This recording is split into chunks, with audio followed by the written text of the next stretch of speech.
You know, it's obvious that we have had a trend or two that is definitely worth trading.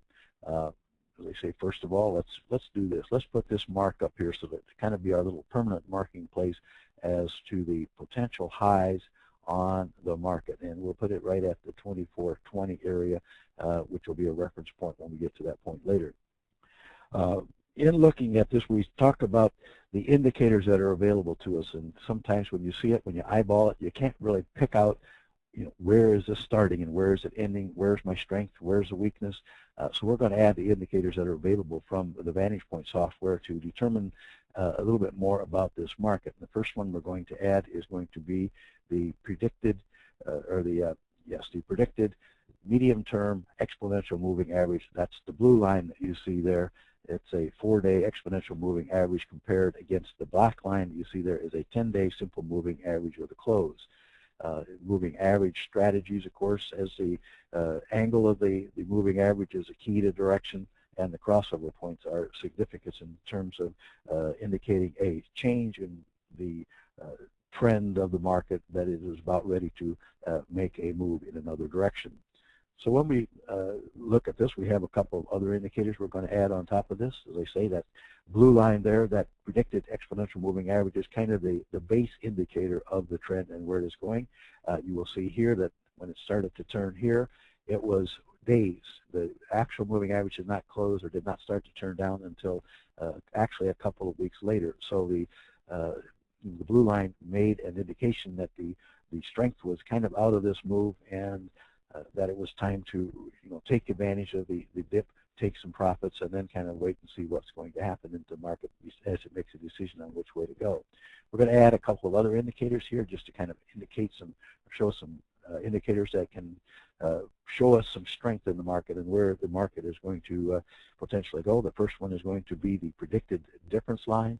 The predicted difference lines are the lines that you see on the bottom of the screen, the blue and the green lines. The predicted differences really are a comparison of moving averages of several different lengths. You have the blue line here that's a medium-term moving average comparison. The green line that you have here is a long-term moving average comparison.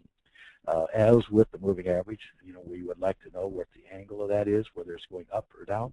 We also want to know where is the crossover point. We have a crossover here which indicated the market was moving up, you know, had a little steam build in it going up here. But when you got about to this point right in here, you could see that, you know, the strength, the movement, the power that moved it up, the thrust up was starting to diminish a little bit, and it was time to look for the possibility of a topping scenario, because no market's going to go straight up forever. There's always going to be actions, reactions, and stuff, and that's what we want to be able to capture if we're looking at a trend situation. Excuse me, that's a predicted difference type of angle. And we also have in that indicator, we also have on the screen here the Neural Index. The Neural Index is a short-term proprietary indicator that compares two 3-day moving averages, the predicted and actual, of typical prices, which is the average of the high, the low, and the close. If it forecasts that the typical price will be higher in 2 days than it is today, you get a reading of 1, as you see where that arrow is. If it indicates that the reading will be lower in 2 days, you get a reading of 0, which is a forecast that typical prices will be down 2 days from now compared to what they are today. Kind of an important one to have at the beginning of a trend if we are interested in getting on board.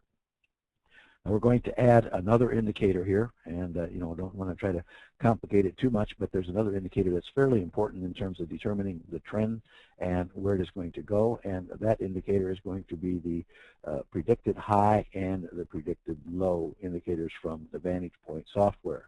The predicted high and the predicted low are forecast 1 day ahead, so you can have an idea at the end of a day's trading after you do the data download. It's an end-of-day software, so that end-of-day data is downloaded. You have an idea what the high and the low will be the next day, and you'll have, so that gives you the predicted range, and it kind of is based upon a variety of factors. Of course, the price is a factor, volatility is a factor, you know, what's happening in the market, and we could use that as a clue as to where we're going to put our positions. We're going to just go through a couple of examples. I'm dipping back here to June to start with, because that's where one of the trends started. It's not the longest of trends that we have, but you know, a trend that we can use to indicate how we got on board and what we did with it when we got on board.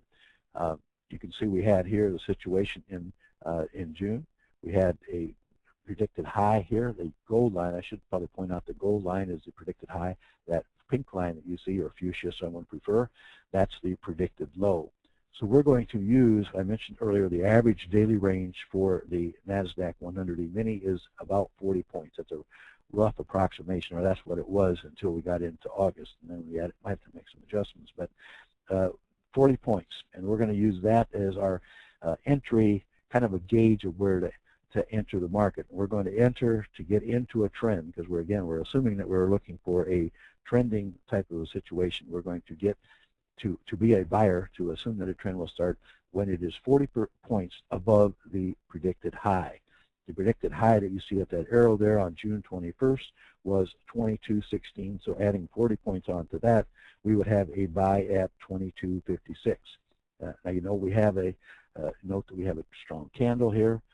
After this day is over, we also have a turn up in the predicted exponential moving average. We have a reading here of 1 in the Neuro Index. We have a rising predicted difference. All the indicators tend to indicate that the market is moving higher. However, in this case, we did not get to that 40 points immediately.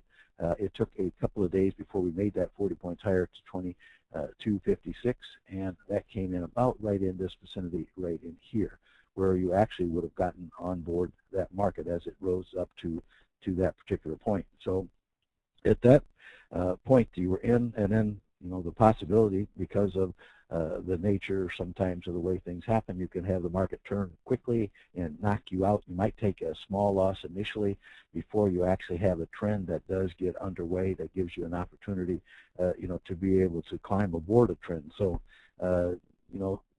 don't forget the fact that if you can limit your losses, again, we're going to talk about limiting losses to 20 points. 40 points to enter, 20 points to exit, based upon either the entry price or the predicted low, in this case, as the market is moving up. In the initial stages of this particular move, right in this vicinity right here, quite likely there would have been a spot in here where you would have dropped that 20 points below the entry point and would have sustained a $400 loss. 20 points times $20 a point, $400 loss. That's happens sometimes at the beginning of the trade. As I said, that's kind of that critical point at which you sometimes have to expand your risk, or sometimes you have to just take the loss and come back at another day when the situation is a little bit more favorable. But everything favors the long side in here, and so as we look at all these indicators and try to figure out where we're going to get into the market, we're in at 22.56. And if we are in at 22.56, we can then put our stops, keep our stops below these predicted lows right in here. All these predicted lows, as they moved up, the highest predicted low is going to be the point at which we will place a stop 20 points below that predicted low, so that we can catch that market when it does make a turn.